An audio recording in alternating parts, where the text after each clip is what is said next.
Yeah, and it's a bit concerning to think that, as you said, fiscal spending has been extremely high. There's a very high deficit. So the fact that even though that's continuing, that we're potentially going to a recession seems to be a very concerning thing. Well, the fiscal spending is not continuing at the margin. I think that that's what people need to understand. There are some infrastructure funds and what have you that have yet to be deployed, but that's your typical pork barrel spending. You've got to hire unionized workers. It's going to be inefficiently spent. It's not going to act immediately in the economy. But in terms of stimulus checks, giving money directly to U.S. households, depositing into their bank accounts, it's been a long time since we had that. Okay, so do you think they'll have to do that again, I guess, in the near term, or is that a possibility? I think we're going to find out pretty soon. I think we're going to find out real soon.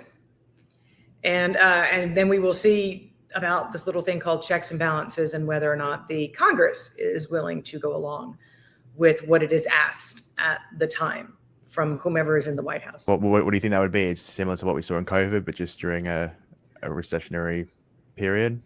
I hope it's not. What we saw during COVID created oodles of inflation. When you bypass the banking system and thereby deliver stimulus to an economy, that tends to be highly inflationary. And, we're just back down under 2% with the metric that I follow the most closely, Truflation, TRU.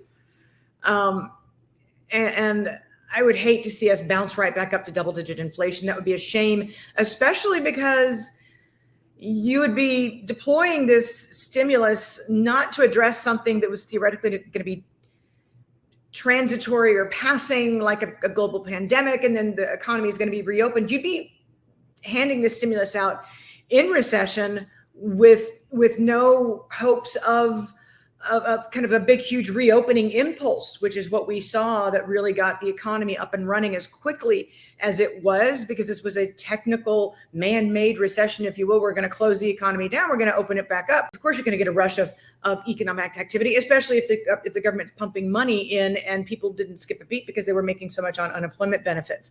So this is a much different backdrop, a much different environment. And we can't really foretell it having the same effect or not.